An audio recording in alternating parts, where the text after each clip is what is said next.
Diz assim, capítulo 1 da segunda epístola de Timóteo: trazendo à memória a fé não fingida que em ti há, a qual habitou primeiro em tua avó Lloyd, em tua mãe Eunice. E eu estou certo que também habita em ti. Por este motivo, te lembro que despertes o dom de Deus que existe em ti, pela imposição das minhas mãos. Repita após mim, por favor. Desperte o dom de Deus que há em ti.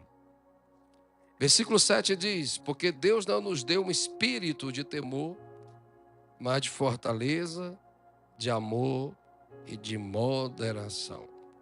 Tem outra tradução que diz: Deus não nos deu um espírito de timidez, mas de coragem, de amor e moderação. Capítulo de número 2 da mesma epístola, versículo de número 1. Diz assim: tu, pois, meu filho, fortifica na graça que há em Cristo Jesus. E o que de mim, entre muitas testemunhas, ouviste, confia a homens fiéis, que sejam idôneos, para também ensinarem aos outros. Pode sentar, queridos, Deus os abençoe. A intenção que está em meu coração e a mensagem que veio ao meu coração no decorrer durante o dia é que eu consiga alcançar o seu coração para a grande responsabilidade de você ser uma geração que se torne resposta de Deus para uma geração. Quando eu digo isso, a Bíblia nos diz que quando Moisés estava tendo a sua experiência teofânica, ou com a manifestação visível da glória de Deus no monte, e Deus ali se manifesta na sarça e convida ao chamado, ele pergunta: tá, tudo bem, estou sendo chamado e você é enviado, mas sobre quem eu vou pregar e sobre quem vou apresentar? E Deus chega para ele e diga que eu sou o grande eu sou, o Deus de Abraão, Isaque e Jacó. Repita após mim: Deus de Abraão, de Isaque e Jacó. Quando coloca esses três nomes especificamente, que está na dispensação patriarcal: Abraão, o pai da fé; Isaque, o prometido; e Jacó, o homem que gera as 12 tribos. Deus está dizendo para esse personagem: eu sou um Deus de gerações. E participando de um simpósio de liderança com alguns pastores, eles entenderam que um bom líder, ele não tem só uma percepção do presente, ele tem uma visão do futuro.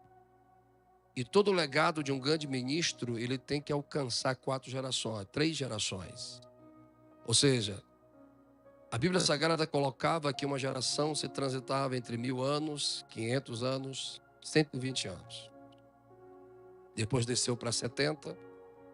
E uma visão mais antropológica da atualidade ou da pós-modernidade, podemos dizer que no mediatismo de informação e a pluralidade de vários pensamentos filosóficos, podemos dizer que uma geração hoje é de 10 em 10. Quantos anos? 10. Porque o menino de 8 anos hoje, ele vai ser o rapaz de 18 anos amanhã. E as telas desse aparelho, ou a janela da internet ao mundo, gera conhecimentos e informações que homens não tinham com 30 anos, há 80 anos atrás. Quando eu digo isso, é que hoje, com 44 anos, a primeira vez que eu preguei na sede de Taguatinga, eu tinha 24 anos, e já se passou 34, 24, 2 gerações. E eu conheci uma galera muito avivada, muito cheio de Deus. Tinha umas vigílias, tinha uns cultos à tarde. Foi muito lá, foi muito impactado. E 2 sentimentos veio ao meu coração. Um sentimento de gratidão, porque tudo que eles semearam naquela época, tudo que eles buscaram naquela época, todas as lágrimas que foram derramadas naquela época, quem está colhendo é vocês. Por isso eu tenho uma mensagem de reflexão, de ressignificância aquilo que Deus te chamou e sobre aquilo que Deus quer fazer sobre você. Para entrarmos na revelação, e eu estou percebendo que agora a gente está começando a se conectar, ele perguntar, daqui a 10 anos, se Jesus não voltar, o que as pessoas vão falar de sua fé? Daqui a 10 anos, se Jesus não voltar, quantas pessoas você impactou com a chama que Deus te deu? Mas não dá para prever o futuro. Então vamos falar do presente, que é o resultado de um passado. Em 12 meses de 2024, quantas pessoas eu e você impactamos com o Evangelho? Em 12 meses de 2024, quantas pessoas souberam na sua faculdade que você é crente e que você é incendiado? Em 12 meses de 2024, quantas pessoas confessaram a Jesus através da sua chamada, através da sua vida, e quantos desses foram batizados e quantos desses se tornaram discípulos? Qual é a sua mensagem, pastor? Deus chega para um homem chamado Jeremias, em meio de uma geração corrupta e que um juízo próximo a chegar. Deus chega para aquele homem e diz, ei, Jeremias, eu, o Senhor, te escolhi na madre de tua mãe. E na madre da tua mãe, eu, o Senhor, te santifiquei. Te separei. E te fiz profeta para as nações. Ou seja, parafraseando, eu investi em você, te separei para algo, e eu quero que você seja a minha resposta para uma geração. Mas Jeremias olha para a revelação, não pela ótica de Deus, me ajude a pregar, mas ele olha para a revelação segundo a sua ótica de existência. E ele interpreta o que Deus chama segundo o que ele sente e segundo a alta imagem que ele tem de si mesmo. E ele vai dizer, Senhor, eu separado? Eu usado? Eu, um instrumento como a voz de Deus para uma geração? De maneira nenhuma. Eu sou uma criança. E eu não sei falar. Duas expressões que pode ser teórica ou Deus já está mexendo no coração de alguém. Primeira, sou uma criança. Ele está reconhecendo que a alta imagem que ele tem de si é criança, não é inocente ali. O original não vai dizer pureza. Ele vai dizer alguém que não tem estrutura, alguém que não tem força, alguém que não tem capacidade, alguém que não acredita que pode ter responsabilidade. Segundo, não sei falar. Ele quer dizer, não sou capacitado para essa visão. Mas Deus é o maior refutador da filosofia religiosa chamado meritocracia, que Deus chama alguém, Deus capacita alguém, porque este é capacitado, este é forte, este é poderoso, este é sábio. Mas eu estou pregando para uma geração que entenda, se você não entender os pesos dos seus pecados, você nunca vai entender o peso da cruz de Cristo. Se você não entender que nada do que eu tenho, que você tem é mérito próprio, mas tudo é pela graça, você vai sair do mesmo jeito. Mas diz a Bíblia, apóstolo Paulo vai dizer, preste muita atenção à vossa vocação, que Deus não chamou muitos fortes, sábios, ricos e poderosos. Deus chama o fraco, o louco, o vil, o desprezível e o que não é. Aí é forte. O que não é para ser. Não entendi, pastor.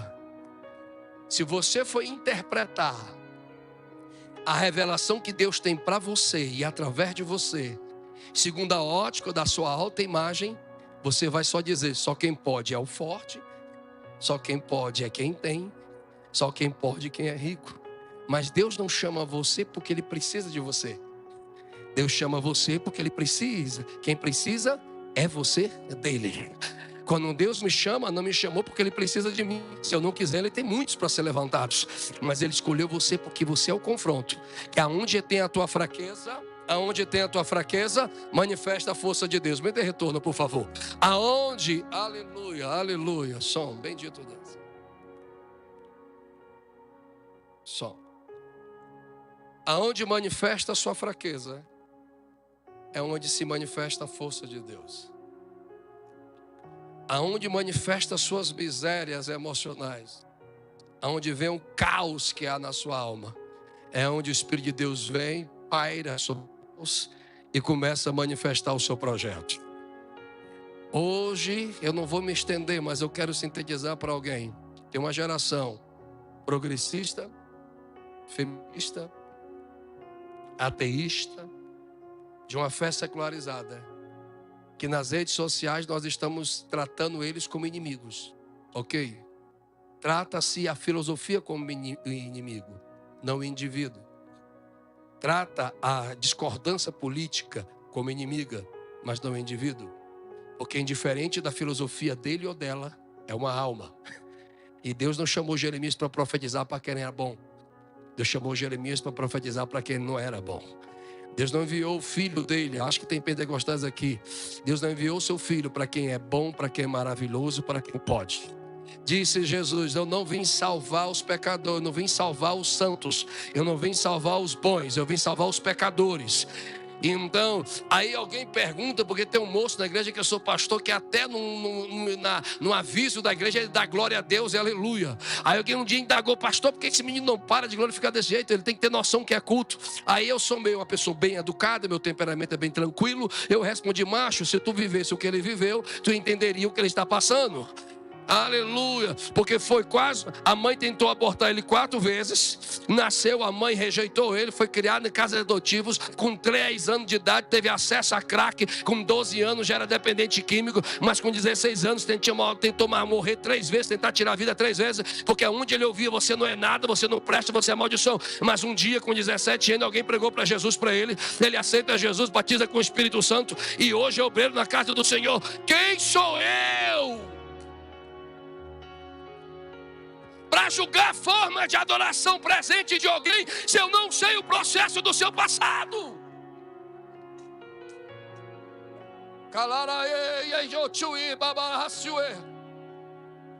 Qual é a sua mensagem, pastor? Hoje é uma convocação de Deus para uma geração ser resposta de Deus para outra geração. Mas o maior desafio, Jeremias apresenta a sua autoimagem, Jeremias apresenta a sua limitação, e Deus apresenta a sua vontade. Eu chego: macho, não é as tuas palavras, é as minhas. Não é a tua revelação, é a minha. E Deus chega e diz: eu vou tocar na tua boca. Eu vou colocar as minhas palavras em ti. E tudo que tu falares, que eu mandar, se é para plantar, vai plantar. Se é para arrancar, vai arrancar. Está na hora, irmão, da gente parar de viver o evangelho de TikTok, evangelho de Instagram, e começar a viver o evangelho cara a cara. Olhar para o ateu e apresentar seu Deus. Olhar para as filosofias progressistas e apresentar seu Deus. E como é que eu vou apresentar esse teu Deus? Com timidez não vai. Com covardia não vai. Com complexidade, inferioridade, melancolia, não posso, não consigo, ninguém me ama, ninguém me vê, isso não vai. Porque o que Deus tem para nós, olhe para cá que eu estou sentindo Jesus. Deus nunca transferiu para nós abusos, Deus nunca transferiu para nós relacionamentos abusivos. O que Ele transferiu para nós foi o grito há 2000 anos atrás: está consumado. Ele banjo, cadê os adoradores aqui? A maior inspiração de um vocacionado e de uma chamada de Deus é o grito da cruz. E se a cruz não te inspira, desculpe que eu vou ser um pouco agressivo, o meu evangelho é de conveniência. Porque ser frequentador de uma denominação é fácil. Frequentar um departamento de uma igreja é fácil. Ser discípulo é outra coisa. Vem cá, Timóteo. Deixa eu te falar algo, macho. Vem cá, João. Vem cá, Maria. Vem cá, Teresa. Eu não vou te apresentar as tuas limitações para que você não realize aquilo que eu tenho para fazer. Eu vou te apresentar a herança que você tem. E qual é a herança? Timóteo, fisicamente debilitado. E alguns interpretam, estou sentindo Jesus aqui, e a limitação dele, a timidez dele vinha da sua limitação física. Mas quem conhece um pouco da estrutura cognitiva ou do desenvolvimento humano, sabe que algumas ausências nos deixam limitados em alguma área de nossa vida. E uma das ausências mais pesadas na vida de alguém ainda está no culto? Se chama paternidade. Bem, acho que alguém vai pegar a revelação. Ei, macho, eu estou preso. Estou te entregando a segunda carta. Mas eu estou confiando em você. Mas o ministério tem que ter entusiasmo, tem que ter chama, tem que ter paixão, tem que ter alegria. Mas porém, deixa eu te dizer, eu acredito em ti, porque eu te apresentei, disse Paulo, uma fé não fingida, uma fé não de máscara, mas uma fé verdadeira. Alguém está no culto? E essa fé habitou em tua avó, habitou em tua mãe. Alguém está aí? E habitou em ti. Vamos indagar o texto. Qual a razão que é apresentado? Vó, mãe, está faltando o quê? Pai. E o mundo progressista detesta a herança patriarcal. Por quê? Retirada de paternidade é retirada de orientação, liderança, proteção e passagem de crescimento. Porque quem é pai ausente sabe que tudo que ele aprendeu, ele tem prazer de ensinar. E a passagem da vida, disse Jeremias, sou uma criança. E da passagem de infantilidade para a vida adulta, precisa de alguém que lidere. Tanto Timóteo como Jeremias têm a ausência de algo que a geração pós-moderna tem. Geração de paternidade. Mas Paulo diz, a primeira geração, tua avó, Campo de Taguatinga. A segunda geração, sua mãe. E a terceira está fragilizada. Eita, desculpe, mas emocionalmente infantilizados e emocionalmente fragilizados. Porque vem para um mundo pós-pandêmico e as crianças que receberam isolamento, alguém pegou? Ansiedade, medo, e que os adultos não conseguiram transferir segurança, transferiram as suas doenças emocionais para uma geração de 12, 15 anos. Passou-se. São os adultos ansiosos, são os adultos com ansiedade, são os adultos com pânico, mas aí é o top. A batalha espiritual da nossa geração era demônios visíveis, mas a batalha espiritual dessa geração é na mente. Eu vou repetir mais uma vez. A batalha espiritual dessa geração é aqui. Porque Satanás está parando uma geração pelo quê? Pela tela, glória. Está parando pelo medo, pelo pânico, pela depressão e pelo sentimento de suicídio. Mas hoje eu vim como um profeta para dizer, glória. Alguém já está pegando a profecia. Não é a autoimagem que você tem de si, não é o que foi transferido para você, é aquilo que Deus lhe prometeu. E Deus não lhe deu um espírito de ansiedade, mas um espírito de poder na presença dele. Quem recebeu, levante as mãos e me ajude a adorar por alguns segundos. Desperta a chama.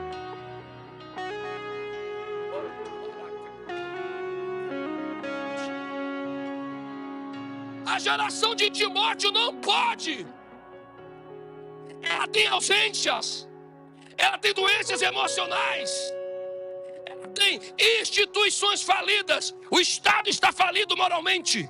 As escolas, infelizmente, estão falidas moralmente. A família está desorientada, instituição falida. Sobra-se a igreja. E hoje desencandeou a briga de ego, de vaidade. Carro de polícia em frente a templos. Pastores brigando na internet, não para edificar a fé, mas para dizer que está mais certo. E fica uma geração de Timóteo. Lode passou. Eunice passou. Paulo está preso. E quem eu vou me depender agora? Alguém entendeu? Os coaches da vida quer te levar a ser dependente dos seus gurus e levante a sua estima. Mas uma geração que é resposta não tem papai, não tem mamãe, não tem moleta, só tem a chama. Tem dois aí que está sentindo o que eu estou sentindo. Tem a chama, que quanto mais tentarem colocar desenhos da sua autoimagem, quanto mais quiserem limitar a sua geração, quanto mais disserem isso, aquilo outro, você vai lembrar, não, do céu é que eu recebi o dom, então é do céu que vai ser sustentado. Alguém está me ouvindo aqui? Deixa, me ajude, pegue na mão de alguém com todo respeito, olhe nos olhos dessa pessoa e balance ela pela corda, diga, se você vive pela terra, será expor da terra, mas se vive pelo céu, será arrebatado, pois o céu não está em crise. Meus adoradores, levante as mãos, enche a casa e adore, enche a casa e adore, enche a casa e adore.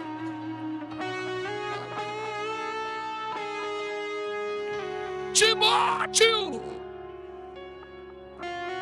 o que foi colocado por Deus em você não é complexidade, nem inferioridade, nem rejeições.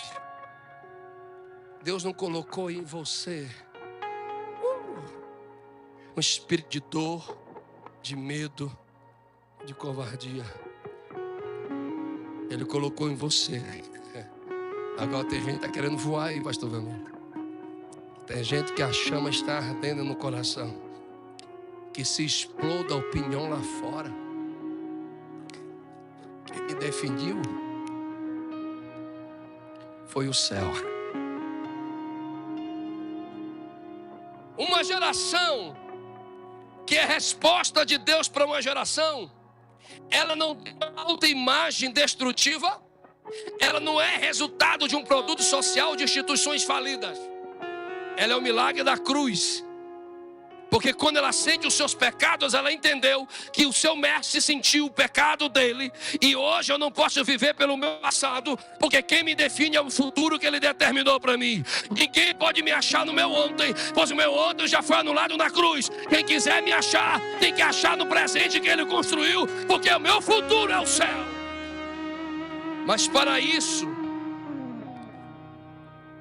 todo aquele que se diz discípulo, todo aquele que vocacionado e tem um dom de Deus na vida, capacitação sobrenatural, ele não transfere para os outros. Alguém está no culto? Alguém está aqui ainda? Paulo não diz assim, alguém vai estimular você e vai te despertar. Não. Quando você sai, da infantilidade emocional e se torna um discípulo maduro, você sai da dependência dos outros e assume a sua responsabilidade de ser o que Deus mandou você ser. Quando alguém está em constante evolução de maturidade, ele não transfere para os outros a sua responsabilidade. Posso continuar a pregação? Sim ou não? Ei! Tua avó teve essa fé. Tua mãe teve essa fé. E você tem ela? Campo de Taguatinga tem quantos anos? 60? 73 anos, será? Taguatinga não. É mais de 60. São 6 gerações. Eita, eu vou rasgar o verbo agora para a gente correr. Se pastor Divino Gonçalves estivesse vivo agora e olhasse para os obreiros dessa geração e para os jovens dessa geração, qual é a fé que ele ia achar? Silêncio, né? Se Charles Spurgeon vivesse hoje, ele encontraria mais culto ou mais entretenimento? Ele encontraria mais ovelhas ou bodes? Mais profetas ou mais palhaços? Porque tem gente aqui que está indo para show gospel e stand-up gospel, que fazem piada com aquilo que uma geração derramou lágrima, sofreu, chorou, para que você tenha hoje ar-condicionado, poltrona e lugar para adorar.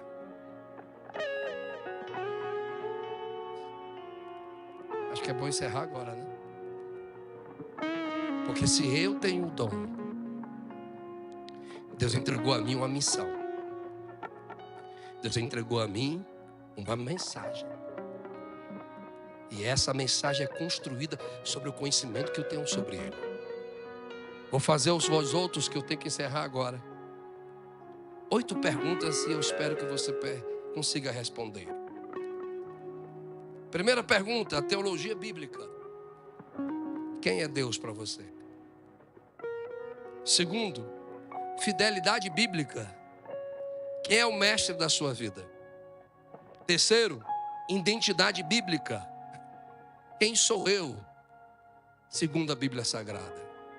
Propósito bíblico, eu estou sentindo Jesus. O que fui chamado para fazer e para realizar.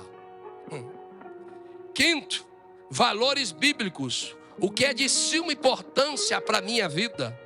Sexto, prioridade bíblica. Quais são as coisas que devo colocar em primeiro lugar na minha vida? Sétimo, capacidade bíblica. Como posso prosseguir se eu ainda não me libertei do meu passado? Oitavo, fundamento bíblico. Em quem devo ancorar a minha vida? Pastor, não entendi. Se dessas 8 perguntas você não respondeu 3, está na hora de voltar para o discipulado. Está na hora da igreja começar a ter culto de ensino. Está na hora de começar a ter discipulado. Porque não é o meu grito, não é o meu show que vai marcar uma geração, mas a chama do Espírito através dessa letra aqui. Se essa geração ligasse mais as telas e abrisse mais essa palavra, ei, meu irmão, eu não precisaria mandar alguém glorificar, porque aquele que tem a Bíblia aberta, ele tem luz na mente e fogo no coração. Cadê essa geração que tem isso aqui? Quem tem Bíblia? Quem tem Bíblia? Quem tem Bíblia? Levanta para cima, enche a casa, enche a casa, enche a casa. Se coloque em pé.